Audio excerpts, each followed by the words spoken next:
During a meeting about my husband's inheritance, my daughter asked me to leave the room. This is a family matter, Mom. We'll let you know later. She had no idea I had the updated will. Subscribe to the channel for more stories like this, and comment the city you're watching from. This is between family, Mom. We'll let you know afterward. Aurora's words cut through me like a knife as she stood in the doorway of James's study, blocking my entry. My own daughter, looking at me as if I were an intruder in the home I had shared with my husband for 45 years. But I am family, I said, my voice barely audible. James was my husband. Aurora sighed, that impatient sound I'd become all too familiar with in recent months. We need to discuss the estate without emotional complications. Richard has financial expertise, and we need to be practical. Behind her, I caught a glimpse of Richard, my son-in-law, arranging papers on James's mahogany desk. Papers about my life, my future, my home. My chest tightened. Please, Mom, Aurora added, her tone softening artificially. We won't be long. I nodded, unable to find words as she closed the door in my face. Standing in the hallway of my own home, surrounded by photographs documenting a lifetime with James, I had never felt so small, so insignificant. 3 weeks. It had been only 3 weeks since I watched them lower James into the ground. The wound was still raw, the emptiness in our bed still shocking every night. And now this final indignity. I walked slowly to the kitchen, my sanctuary for decades. The tile floor James and I had installed together in our 10th year of marriage. The window garden where my herbs still thrived, oblivious to the fact that James would never again praise my rosemary chicken. My hands trembled as I filled the kettle. From the study, I could hear muffled voices, Aurora's occasionally rising with authority. When had my shy little girl become this stranger? This woman who looked at me with calculation rather than love? As the water boiled, a memory surfaced. James 6 months ago, sitting in this very kitchen. His face already gaunt from the cancer, but his eyes still sharp, still kind. Debbie, he had said, taking my hand across the table. I've updated my will. James, please, I had protested. I can't talk about this. You have to, he insisted gently. Aurora has changed. I've seen it too. I had tried to defend her, as mothers do. She's just worried about you, about us. James shook his head. It's more than that. Promise me you'll be ready. Promise me you'll be strong when the time comes. I had promised, not understanding then what he meant. Now, alone in the kitchen, hearing my daughter and her husband planning my future without me, the weight of his warning settled fully on my shoulders. The kettle whistled, startling me back to the present. I poured the water over a tea bag, watching the color bleed out, and thought about the safe deposit box key James had pressed into my palm 2 weeks before he died. Only after I'm gone, he had whispered. When you see who they really are. I hadn't gone yet. It felt too final, too much like accepting he was truly gone. But tomorrow I decided. Tomorrow I would see what James had left for me. My tea grew cold as I waited. Finally, the study door opened, and Aurora emerged with Richard close behind. Her face was flushed with triumph, his with satisfaction. All done, Mom, she announced brightly. We've worked out a plan that will take care of everything. Everything, I echoed. The house, the accounts, your care going forward, Richard explained with professional detachment. You don't need to worry about a thing. Aurora, I said, looking directly at my daughter, James and I made decisions together about our estate. Shouldn't I be part of this conversation? Her smile tightened. Dad left us in charge of managing things, Mom. The paperwork is clear. She placed her hand on my shoulder, a gesture that felt more proprietary than comforting. You're still grieving. We don't want to burden you with details. I looked at her hand, then at her face. This woman who had once been my tiny daughter, who I had nursed through fevers and heartbreaks, now patting me like a child who couldn't be trusted with adult matters. I see, I said quietly, though I was beginning to see far more than she realized. We'll handle everything, she repeated, squeezing my shoulder. Trust me, Mom. It's what Dad would have wanted. But as I watched them leave with copies of documents I hadn't been allowed to see, I remembered James's face in those final days. His concern, his foresight, his quiet determination as he updated his will without Aurora's knowledge. Be ready, he had told me. And finally I understood what he meant. Tomorrow I would open that safe deposit box. Tomorrow I would see what James had really wanted. The bank manager led me to the private room where I could examine the contents of James's safe deposit box. My hands trembled as I inserted the key, wondering what final messages my husband had left for me. Inside the metal box lay a thick manila envelope with my name written in James's distinct handwriting. I opened it carefully, as if preserving the last touch of his fingers against the paper. The first document was his updated will, notarized 6 months ago. As I read through the legal language, my breath caught. James had left everything to me, the house, his investments, all of it. There was a provision for Aurora, but it wasn't what she had led me to believe. She told me I'd only get a small monthly allowance. I whispered to the empty room. Behind the will was a letter, and a USB drive labeled, "Watch this first." But what truly made my blood run cold was the third item. A folder containing bank statements, loan applications, and power of attorney documents. All with my signature. Signatures I had never written. I stared at the forged documents, my mind racing. Had Aurora been planning this for years? My own daughter? I needed to get home and see what was on that USB drive. When I arrived, the house was mercifully empty. Aurora had mentioned something about meeting with the realtor, a comment that now took on new meaning. I plugged the USB drive into James's computer and found a single video file. James's face filled the screen, thinner than I remembered but with that familiar determined set to his jaw. "Debbie, my love," he began, his voice bringing fresh tears to my eyes. "If you're watching this, then you've seen the will and the documents. I'm sorry to leave this burden to you, but you need to know the truth." He explained how he'd discovered Aurora and Richard's plans nearly a year ago. How they'd been systematically positioning themselves to take control of our assets after his death. How they'd discussed putting me in assisted living, not because I needed it, but because it would give them free rein over the house and our savings. "I confronted Aurora," James continued, his eyes sad. "She denied everything, claimed she was just trying to help organize our finances. But I found the loan applications with your forged signature. They've borrowed nearly $200,000 in your name, Debbie." I gasped, remembering Aurora's new car, the vacation home renovations, expenses that had seemed excessive even on Richard's salary. "I changed my will immediately," James said. "Everything goes to you with specific provisions to protect you from them. The new will is filed with Walter Griffin. He's expecting your call." The video continued, James detailing everything he'd discovered and the steps he'd taken to protect me. When it ended, I sat frozen, staring at his frozen image on the screen, the final frame of the last message he would ever send me. The front door opened, startling me from my shocked trance. I quickly ejected the USB drive and slipped it into my pocket. "Mom? You home?" Aurora called out. I closed the computer and took a deep breath before answering. "In the study, dear."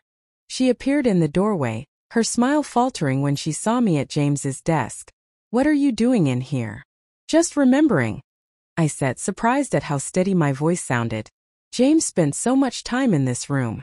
Aurora's expression softened with practiced sympathy. "I know you miss him, but we need to start thinking about practical matters." She perched on the edge of the desk. "Actually, I'm glad I caught you. Richard and I were talking, and we think it might be time to consider selling the house." "Selling?" I echoed, though after watching James's video, I wasn't surprised. "It's so big for just you, Mom. The maintenance, the stairs. We're concerned about you living here alone." "Where would I go?" I asked, testing her. The answer came too quickly, too rehearsed. "There's a lovely retirement community near us. We've already looked into it. You'd have your own apartment, activities, people your age." Her hand covered mine in a gesture that once would have seemed loving but now felt calculating. "It would be so much better than rattling around this big house by yourself." I studied my daughter's face, searching for traces of the little girl who once climbed into my lap for comfort, who drew me pictures signed with wobbly hearts. When had she changed? When had money and possessions become more important than my happiness? "I'm not ready to leave my home," I said simply. Aurora's smile tightened. "Mom, we're not asking you to decide today. But the market is excellent right now, and Dad would want us to be practical." She stood, smoothing her expensive dress. "Richard is meeting with our financial advisor tomorrow. We should discuss your monthly expenses. Make sure everything transitions smoothly. Transitions. I repeated. From Dad's management to ours, she clarified, as if explaining to a child. Don't worry, we'll make sure you're taken care of. After she left, I sat in James's chair, running my fingers over the worn leather armrests. The evidence in my purse felt heavy, damning. My own daughter had been systematically preparing to take everything from me, using my grief as a weapon, treating me as an inconvenience to be managed rather than a person to be loved. I reached for the phone and dialed the number James had left for Walter Griffin, his attorney. As it rang, I glanced at the family photo on the desk. James, me, Aurora at her college graduation. We look so happy, so normal. Mr. Griffin's office, a voice answered. This is Debbie Reynolds, I said, my resolve strengthening with each word. My husband James told me to call. I've found his will, and I need your help. The days after my meeting with Walter Griffin passed in a strange haze. I moved through my own house like a spy, careful not to let Aurora or Richard suspect that I knew their plans.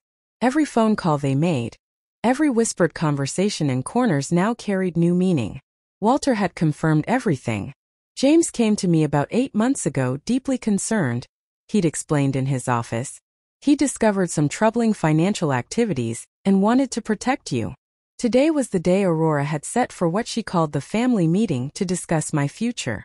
I watched from the kitchen window as her sleek car pulled into the driveway, followed by Richard's SUV. Not just Richard this time. Their friend Bernard was with them, an investment advisor who'd always looked at me with thinly veiled impatience when I asked questions about finances. Mom!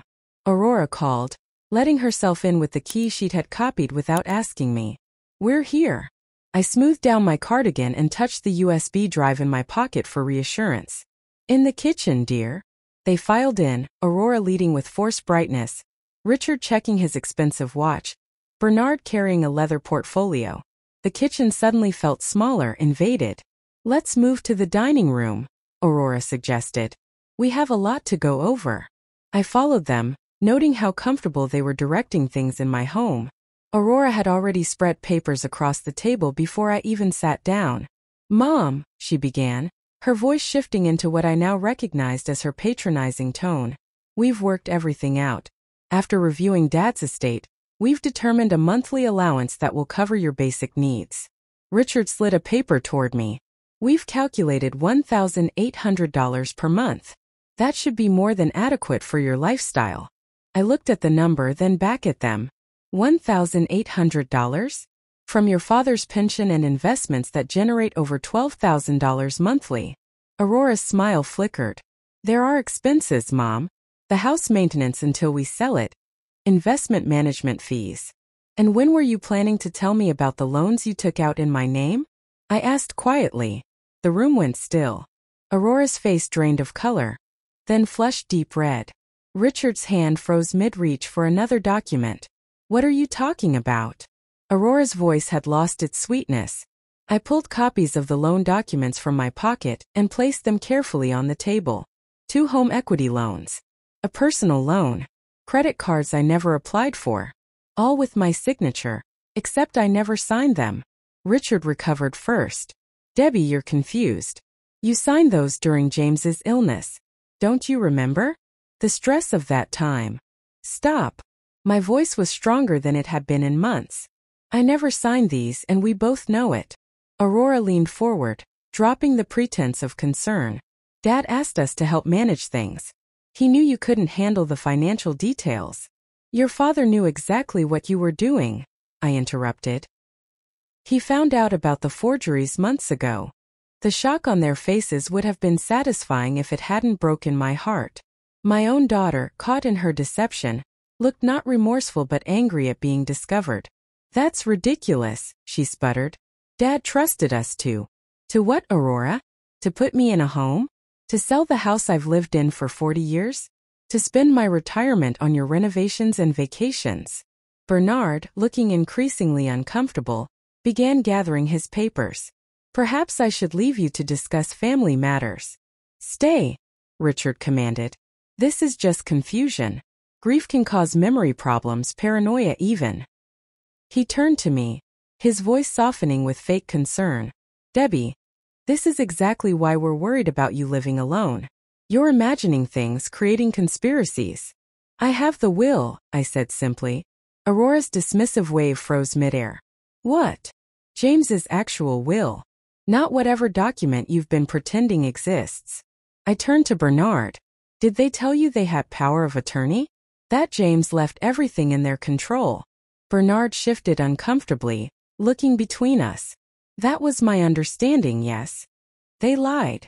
I pulled out a copy of the will Walter had given me. James left everything to me. Every account, property, and investment. Richard snatched the document, scanning it frantically. Aurora peered over his shoulder, her face contorting as she read. This can't be real, she whispered. Dad would never. He did, I said. After he discovered what you were doing. Aurora's shock transformed into something ugly. You turned him against me. After everything we've done for you. Done for me. I repeated incredulously. You stole from me. You were planning to sell my home and put me in a facility. You can't take care of yourself. Aurora shouted, mask fully dropped now. Look at you. You're old, you're forgetful, you need supervision. Her words struck like physical blows, but I refused to flinch. I'm grieving, not incompetent. There's a difference. Richard, always the strategist, placed a restraining hand on Aurora's arm. There must be some misunderstanding. Let's all calm down. The only misunderstanding, I said, standing up, is that you thought I would quietly let you take everything James and I built together. You'll regret this, Aurora hissed, her beautiful face twisted with rage. You think you can manage without us? You'll be calling us for help within a month. I looked at my daughter, this stranger wearing familiar features, and felt a profound sadness wash over me. The only thing I regret is that your father had to discover what you'd become before he died. It broke his heart. Aurora grabbed her purse, knocking over a chair as she stood. This isn't over. That will can be contested. Your mental capacity can be questioned. I met her gaze steadily. Try it. Walter has the medical evaluations James insisted on getting before he changed the will. And he has evidence of your forgeries. The blood drained from Richard's face. Forgery is a criminal offense. For the first time I saw fear in their eyes. 3 days after the confrontation, my house felt both emptier and more peaceful. Aurora and Richard had stormed out, threats hanging in the air between us. In the aftermath, I changed the locks and asked Walter to handle any further communication with them. You need to see something else, Walter said, when I met him at his office that morning. James was thorough, more thorough than even I realized. He slid a thick folder across his desk. Inside were photographs, bank statements, and transcripts of recorded conversations, all meticulously organized in James's careful handwriting. He hired a private investigator? I asked, astonished as I flipped through images of Aurora and Richard meeting with realtors at coffee shops, touring retirement facilities, and once, most disturbingly, standing in our bedroom taking inventory while I was at a doctor's appointment. Walter nodded.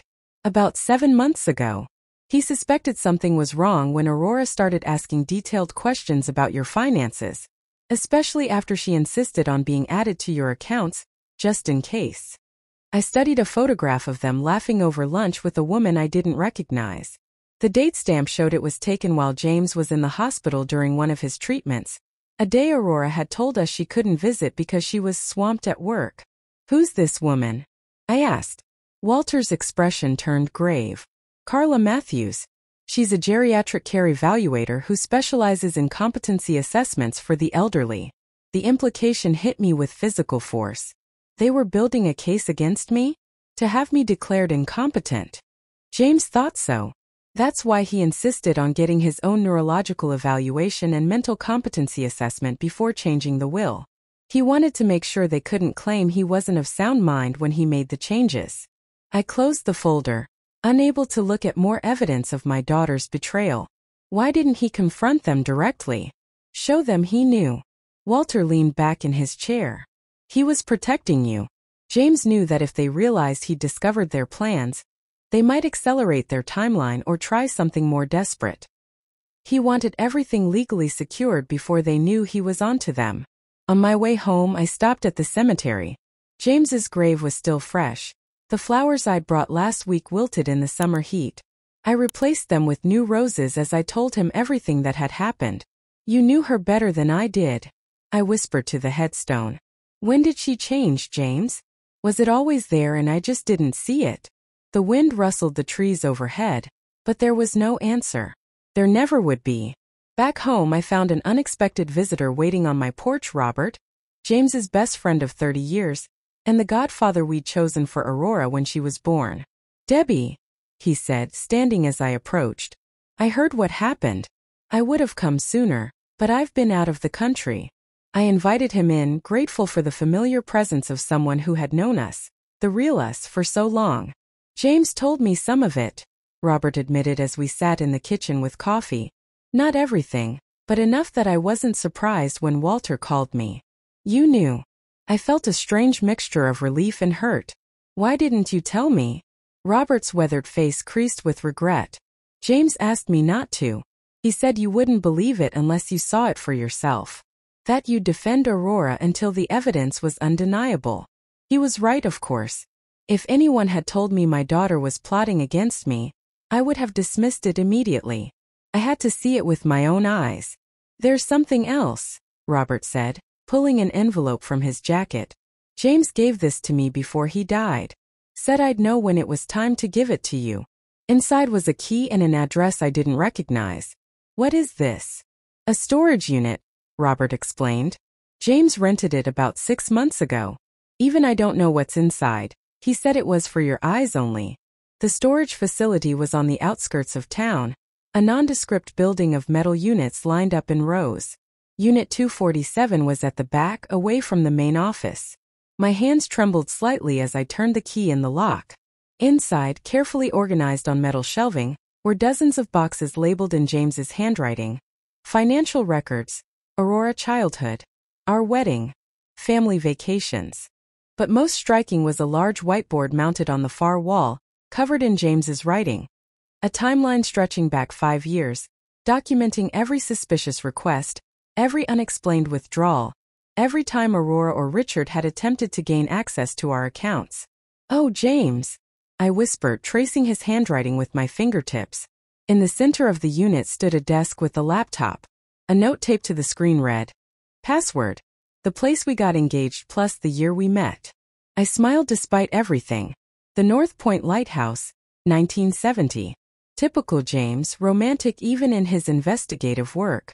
The laptop came to life, revealing hundreds of files, scanned documents, spreadsheets tracking unusual financial activities, emails James had recovered between Aurora and Richard discussing their plans for after. One folder simply labeled Evidence contained recordings. Aurora's voice discussing with Richard how they would handle Mom once James was gone. "She's so trusting, it'll be easy," my daughter's voice said through the speakers. "We just need to move slowly, make her think it's all her idea." Richard's laugh followed. "Your dad's the real problem. He watches those accounts like a hawk." "Not for much longer," Aurora replied, her voice so cold I barely recognized it. "The doctor said 3 months, maybe 6. We just need to be patient." I stopped the recording, feeling physically ill. They had been waiting for James to die, counting the days, planning. The last file on the desktop was a video, dated just 2 weeks before James passed away. I clicked play with shaking hands. James appeared, looking frilier than I remembered, but his eyes were clear and determined. "Debbie," he began, "if you're watching this, then you know everything. I'm so sorry to leave you with this burden, but I know you're stronger than you think. Stronger than they think." He paused, collecting himself.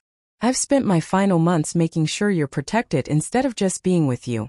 And that's my only regret. But I couldn't leave knowing what they were planning." His eyes grew fierce. "They underestimated you, Deb. They always have. Now it's time to show them who you really are." As the video ended, I sat in silence, surrounded by the evidence of James's love. Not just the romantic gestures or happy memories, but this final act of protection. This painstaking documentation of truth when it would have been easier to look away. "I won't let you down," I promised him and myself. The official reading of James's will was scheduled for 10 o'clock on a Tuesday morning. I arrived at Walter's office early, dressed in a blue suit James had always liked, my hair neatly styled. No more shuffling around in house slippers and cardigans like the confused old woman Aurora thought I was. You look formidable, Walter said with approval as I took a seat in the conference room. I feel formidable, I replied, surprising myself with how true it was. Robert arrived next, giving my shoulder a supportive squeeze before taking the chair beside me. Then came Bernard, the financial advisor, looking distinctly uncomfortable. At precisely 9:58, Aurora and Richard swept in. Aurora had dressed the part of the grieving daughter in tasteful black, but her eyes flashed with cold determination. Richard nodded stiffly in my direction, his expression calculating. Mom, Aurora said, her voice honey-sweet again. You're looking better. I simply smiled in response, watching her falter slightly at my lack of reaction. Richard leaned toward Aurora, whispering something that made her straighten her spine and square her shoulders. They thought they still had cards to play. Let them think that. Walter cleared his throat as the clock struck 10. Thank you all for coming. We're here for the official reading of James Reynolds' last will and testament. He began with the formal legal language, and I watched Aurora and Richard closely. They were tense but confident, occasionally exchanging glances. They had a plan, that much was clear.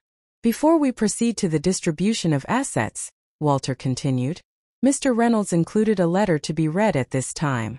He removed an envelope from the file, breaking the seal. He specified that this letter must be read in its entirety before continuing. Aurora shifted impatiently. Is this really necessary? We're all familiar with Dad's sentiments. Walter ignored her, beginning to read. To my family, if you're hearing this, I have passed on, but my love and concern remain.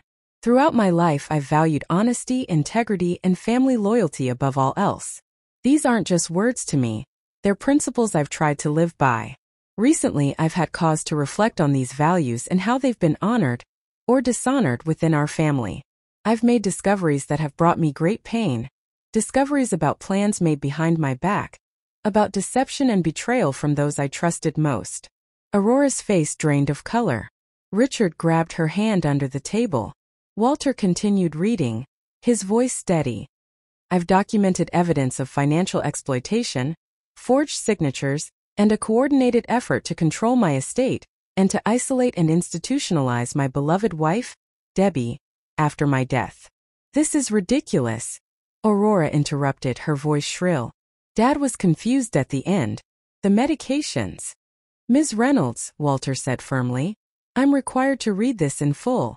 James's letter went on, detailing the evidence he'd collected, the secret meetings, the forged documents, the retirement facility tours taken while I was at doctor's appointments. With each revelation, Aurora seemed to shrink smaller, her confident facade crumbling. Therefore, Walter read, reaching the final paragraph, I have made provisions in my will to protect Debbie from these machinations. I do this not out of malice but out of love, both for my wife of 45 years and yes, even for my daughter, who I hope will one day remember the values we tried to instill in her. Silence fell over the room when Walter finished. Aurora's hands trembled visibly. Richard stared at the table, jaw clenched. Now, Walter said, setting the letter aside, to the will itself. What followed was exactly what I expected, having already seen the document, but watching Aurora's face as each provision was read aloud was its own kind of vindication. The house, the investments, the savings, everything was left to me, with strict provisions preventing any attempt to contest the will.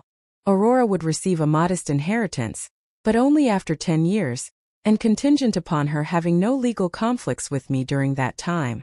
This is insane, Richard finally exploded. You can't possibly expect us to accept this. It doesn't matter whether you accept it, Walter replied calmly. This is a legally binding document, witnessed and notarized, with Mr. Reynolds' mental competency well documented. Aurora turned to me, tears suddenly streaming down her face. Mom, you know Dad wasn't thinking clearly.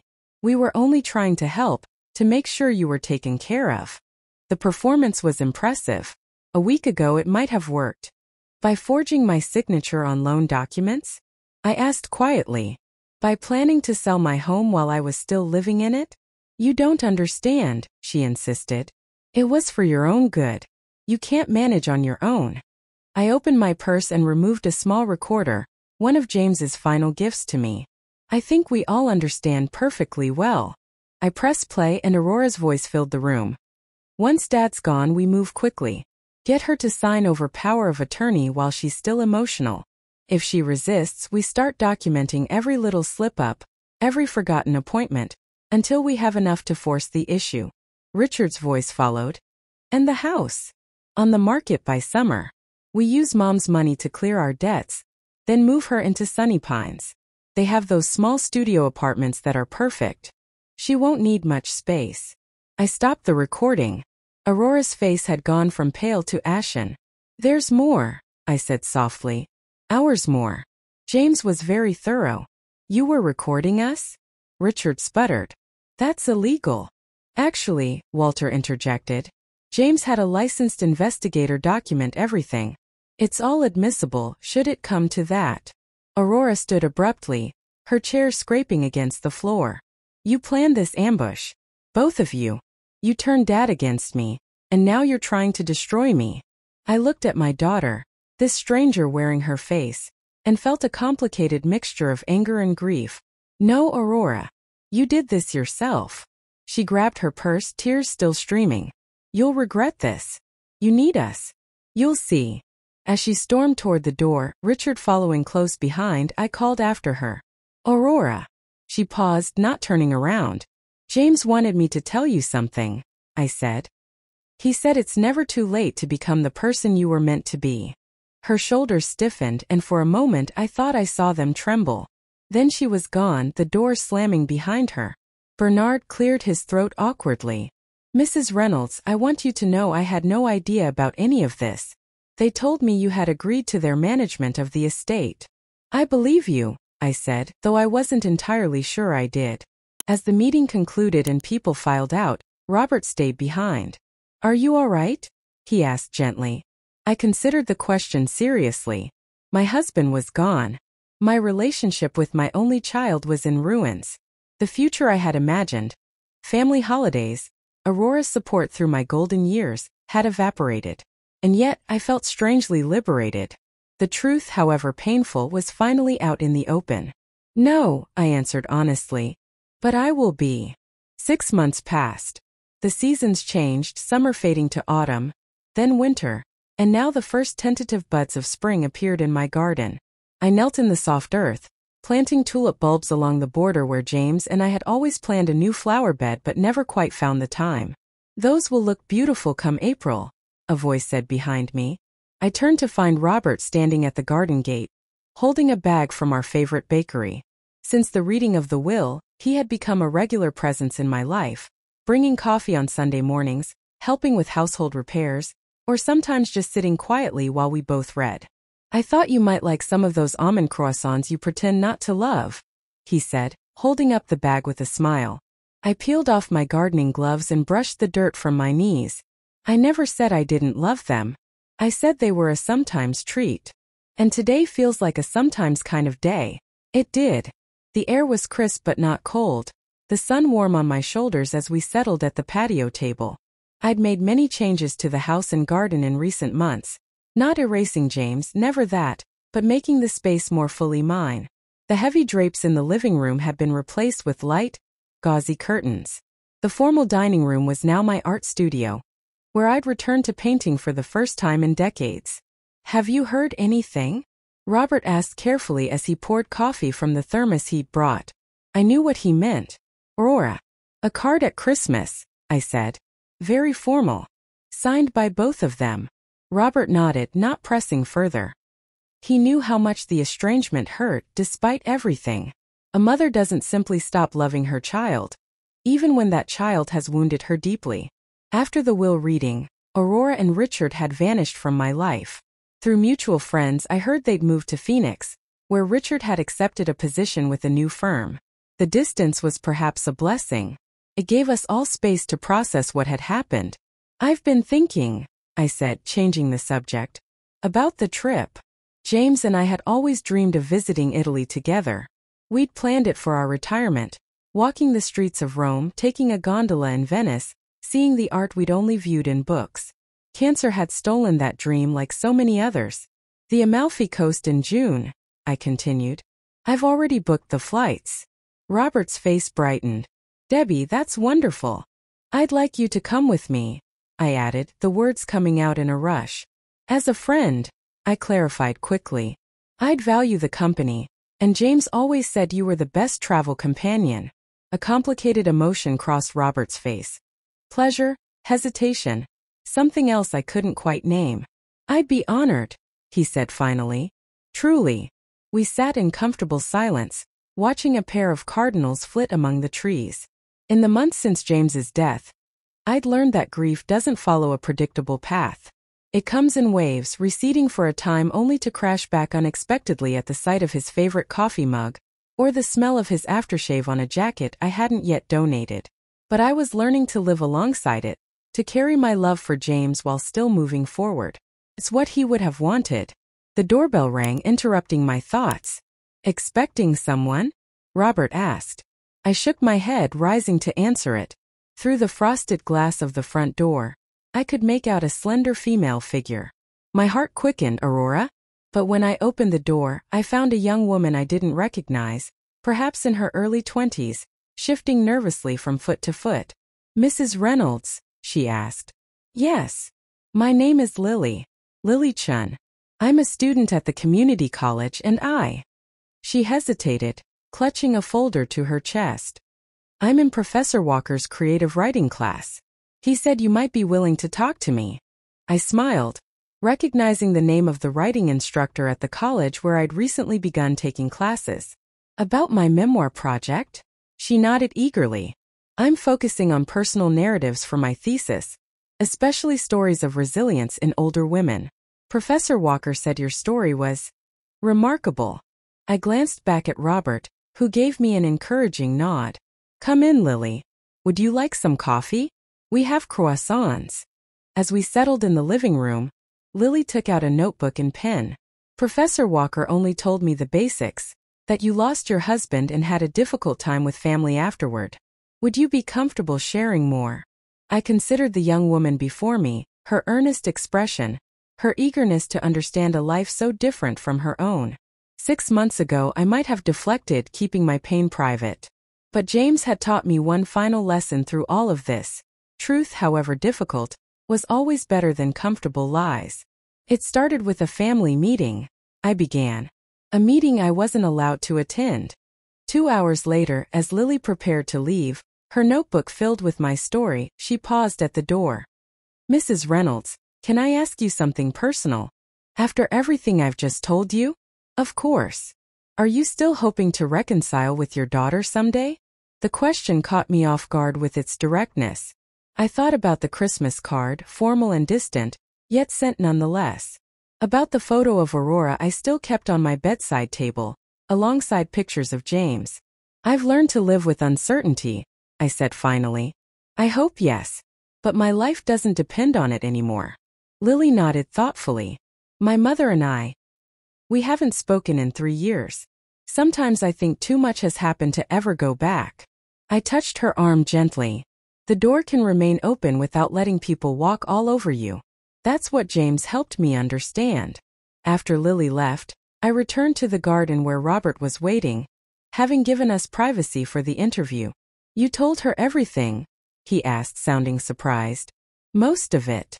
I picked up my trowel, returning to the flower bed. She's writing about resilience. I realized I have something to offer there. Robert smiled. James would be proud of you, you know. Not just for standing up for yourself, but for finding your way forward. I pressed another bulb into the earth, patting the soil gently around it. I know. That evening, after Robert had gone, I sat in James's study, my study now, and opened my laptop. The memoir I'd started in my writing class was taking shape, one difficult, honest page at a time. I'd titled it The Last Legacy, not for the material possessions James had protected for me, but for the greater gift he'd given, the truth and the chance to reclaim my life. As I wrote, an email notification appeared in the corner of my screen. The address made my heart skip. Aurora_Reynolds@gmail.com. The message was brief. Mom, I've been doing a lot of thinking. Richard and I are separating. I've started therapy. I don't expect forgiveness, but I'd like to call you sometime. If that's okay. I sat back, emotions washing over me in waves, hope, caution, a mother's undying love. Outside my window, the garden lay in twilight. The newly planted bulbs nestled in the dark earth, waiting for their time to emerge. With steady hands, I typed my reply. I would like that very much. Your father always said it's never too late to become the person you were meant to be. I believe that's true for all of us. I pressed send, then returned to my writing. Tomorrow would bring what it would bring. For tonight, it was enough to know that even in his absence, James's wisdom continued to light our way forward. His last and most precious legacy.